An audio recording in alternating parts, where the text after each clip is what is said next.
বলছি এসআইআরের খোঁজ খবরের পরে এই বাংলাদেশিদেরকে না তাড়াবেন না। এগুলো কিন্তু এগুলো কিন্তু অমানবিক। যতই হোক যতই হোক তারা কষ্ট করে বাংলাদেশ থেকে এই দেশে পালিয়ে আসার কারণ অন্য জোগাড়, কারণ তাদের চাকরি বাকরি খাওয়া দাওয়া নেই বাংলাদেশে। সেই জন্য সে যে জাতেরই হোক না কেন, যে ধর্মেরই হোক না কেন, ওদের তাড়িয়ে দেবেন না, ওদেরকে কোনো ধরনের অত্যাচার করবেন না, আইনত অত্যাচার বা সামাজিক অত্যাচার করবেন না। আমার মতে আপনাদের সকলকে এই মানবিকতার ক্ষেত্রে স্বার্থে আপনাদেরকে এটা ভাবতে হবে। যদি আপনারা রাখতেই চান, যদি রাখতে পারেন, তাহলে ঠিক আছে, ওদের কিছু জিনিস থেকে, কিছু অধিকার থেকে বঞ্চিত রাখতে পারেন। যেমন ধরুন, সরকারি চাকরি করতে দেবেন না, যেমন তাদেরকে ভোটিং রাইটস দেবেন না, ঠিক আছে, যেমন তারা জমি জমা কিনতে পারবে না এখানে, যেমন বিয়ে যদি করে এখানকার লোকেদেরকে বিয়ে করবে না, বাংলাদেশি যারা অনুপ্রবেশকারী তাদেরকেই ধরে বিয়ে করবে। একটা বিয়ের থেকে বেশি দুটো বিয়ে যাতে না করে। বাচ্চা জন্মাবে মাত্র একটা, কারণ শুধু শুধু এখানে জনসংখ্যা বাড়িয়ে তো লাভ নেই। তারা বাংলাদেশি, আমরা তাদেরকে স্মরণ দিয়েছি, এবার তারপরে গাদা গাদা করে বাচ্চা জন্মাবে তাদেরকেও স্মরণ দিতে হবে, সেটা তো আমাদের দেশ সম্ভব না। তো আমাদের তো অর্থনীতিকের একটা ব্যবস্থা রয়েছে, তাই না? তো বাচ্চা একটা জন্মাবে, বিয়ে একটা করবে, ডাইভোর্স যদি করে দাও তাহলে দ্বিতীয় বিয়ে হবে না, ঠিক? আচ্ছা, ভোটিং রাইটস হবে না, সরকারি চাকরি হবে না, প্রাইভেট বেসরকারি চাকরি করতে পারে, ঠিক? শিক্ষা ব্যবস্থায় গভর্নমেন্ট স্কুলের ফ্যাসিলিটি যেটুকু হতে পারে দেওয়া যাবে, কিন্তু কোনো কম্পিটিটিভ এক্সাম ইত্যাদির মধ্যে ওরা যাতে না দিতে পারে, দরকার নেই।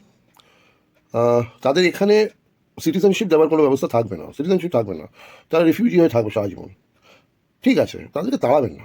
আর বাংলাদেশ আবার যদি তাড়িয়ে দেন, ভাবুন ওখান থেকে লাত খেয়ে এসছে, আবার এখান থেকে যাবে, আবার ওরা লাত খাওয়াবে, আবার লাতাবে ওরা বেকার বেকার।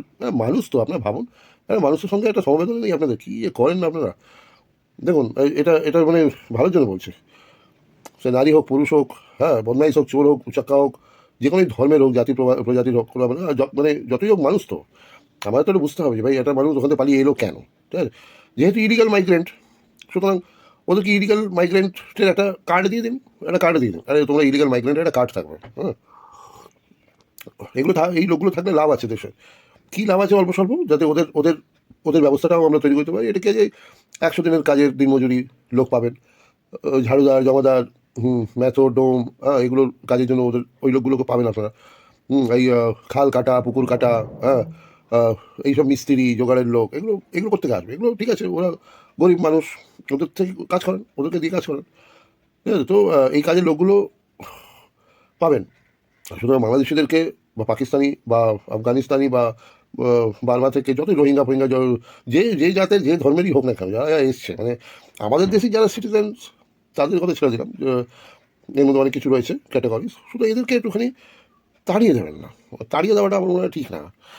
সুতরাং একটু দেখুন আপনারা, ঠিক আছে?